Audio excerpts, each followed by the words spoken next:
들으신 것처럼 폭염의 기세가 대단합니다. 서울을 포함한 중부지방에는 폭염경보가 내려진 가운데 오늘 대부분 지방은 올 들어 가장 더운 날씨를 보이겠습니다. 네, 이번 더위 언제까지 이어질지 또 오늘 같은 폭염이 기승을 부릴 때 어떻게 대처해야 할지 김재훈 기상전문 기자와 알아보겠습니다. 안녕하세요. 네, 안녕하세요. 안녕하세요. 네, 김재훈 기자가 출연할 때마다 오늘은 또 앞으로는 얼마나 더울지 좀 두려워지는데 서울에는 또 올 들어 첫 폭염경보까지 내려졌다고 합니다. 오늘 기온은 몇 도까지 오르나요? 네, 지난달부터 시작된 폭염이 꺾일 줄 모르고 오히려 기세를 더 하고 있습니다. 예. 특히 어제 오후 5시를 기해서는 서울에서는 올 들어 첫 폭염 경보가 내려졌는데요. 올해 서울의 폭염 경보는 지난해보다 닷새나 빨라진 것으로 빨라졌고요. 예. 또 그 밖에 경기와 강원, 충청 지방에도 폭염특보가 확대 강화됐습니다. 이에 따라 오늘 중부지방은 올 들어 가장 덥겠습니다. 오늘 서울의 기온이 36도가 예보되어 있는데 어제 서울의 낮 기온이 34.2도까지 올라서 올 들어 최고 기온을 경신했었습니다. 네. 아마도 오늘 하루 만에 이 기록을 갈아치울 것 같습니다. 그 밖에 춘천과 원주, 대전 등 대부분 지방이 35도를 넘어서겠고요. 폭염특보가 지속 중인 남부지방도 낮 기온이 33도를 웃도는 찜통더위가 이어지겠습니다. 예. 다만 오후 들어서는 남부 내륙을 중심으로 한때 소나기가 내리는 곳이 있겠습니다. 소나기 특성상 국지적으로 내리고 또 짧은 시간에 강한 비가 집중될 가능성이 높습니다. 휴가철을 맞아서 산이나 계곡으로 피서 가신 분들 많으실 텐데요.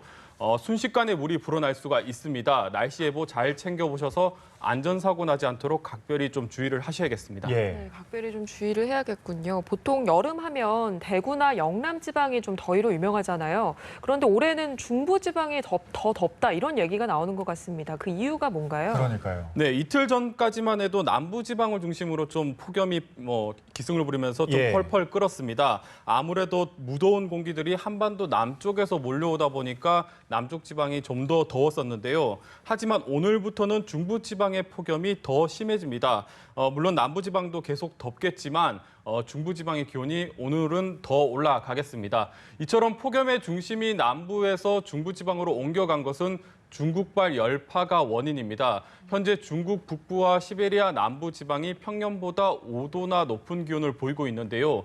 이 가열된 공기들이 상승을 해서 우리나라로 넘어오고 있습니다. 예. 이에 따라 우리나라 상공이 더 데워지고 있고요. 아무래도 뜨거운 공기들이 상공에서 누르다 보니까 구름 발생이 억제가 되고 있습니다. 어제부터 하늘이 화창한 것도 같은 이유가 되겠고요.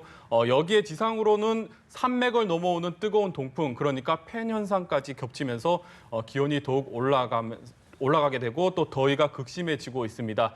오늘 중부지방은 볕이 정말 뜨겁고 강합니다. 야외에서 작업하시는 분들은 당연히 일사병을 조심해야 되겠고요. 외출하실 때도 정말 주의를 좀 하셔야겠습니다. 네, 아무래도 이렇게 덥다 보니까 빨리 가을이 왔으면 좋겠다 이렇게 생각하시는 분들 많으실 것 같은데 아직도 한 달이나 더위가 계속된다는 말이 있습니다. 더위가 언제까지 이어질까요? 네, 시원한 비라도 예. 좀 자주 내려줬으면 좋겠지만 그러니까요. 현재까지 예보에 따르면 앞으로 10일간은 큰 비 소식 없이 이 폭염이 좀 이어질 것 같습니다. 예. 특히 중부지방은 내일까지도 35도를 웃도는 극심한 폭염이 이어지겠고요.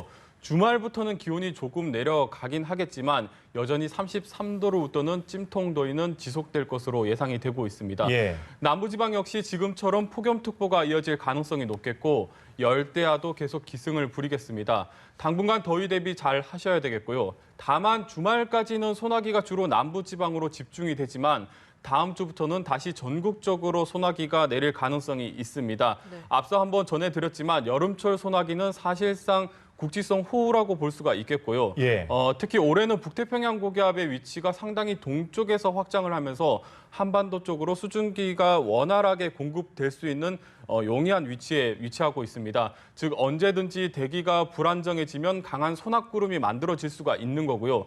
여기에 지형이라든가 또 상층의 찬 공기를 만나게 되면 폭우로 이어질 수가 있습니다. 실제로 최근 몇 년을 보면 장마철보다 8월에 비 피해가 더 큰 것으로 조사가 되고 있습니다. 비 대비도 좀 잘 하셔야 되겠습니다. 예. 네, 또 쨍쨍하다가도 오후에 갑자기 장대비가 쏟아지고 벼락이 치는 경우가 있었잖아요. 이걸 가지고 한반도 기후가 이제 아열대화되는 게 아니냐 이런 우려가 나오고 있는데 이건 어떻게 봐야 할까요? 네, 요즘 오후만 되면 기습적인 폭우가 쏟아지다 보니까 이제 한반도가 아열대화되면서 소나기가 내리는 게 아니라 이제 스콜이 내리는 게 아니냐 뭐 이런 얘기가 나오는 건데요. 예. 결론부터 좀 전해드리자면 열대지방의 스콜과 우리나라의 소나기는 좀 성격이 좀 다릅니다. 스콜의 경우 상층과 하층이 둘 다 따뜻한 가운데 지면의 수증기들이 상승을 하면서 비구름이 만들어지는 거고요. 소나기의 경우는 지상의 고온 다습한 공기가 상공의 찬 공기와 충돌을 하면서 강한 비구름이 만들어지기 때문에 약간의 차이가 있습니다. 원래 여름에 이런 국지성 호우가 자주 내리지만 기후변화 때문인지 최근 8월은 유독 강한 비가 좀 집중이 되고 있습니다. 이 때문에 일부에서는 장마가 끝난 것이 아니라 기상청이 또 오보한 게 아니냐 뭐 이런 얘기가 나올 정도인데요. 하지만 장마는 장마 전선에 의해서 내리는 비를 뜻하고 8월에 내리는 비는 뭐 지금처럼 대기 불안정으로 내리는 비이기 때문에 두 가지 비는 서로 다릅니다. 다만 8월에도 비가 계속되다 보니까 이제 장마가 아니라 우기를 도입해야 되는 게 아니냐 뭐 이런 얘기도 나오고 있습니다. 하지만 이 부분은 아직은 기후학적으로 좀 더 논의가 필요한 부분입니다. 그렇군요. 스콜까지는 아직은 염려 안 해도 되겠군요. 네, 오늘 말씀 여기까지 듣겠습니다. 김재훈 기상전문기자였습니다. 말씀 고맙습니다.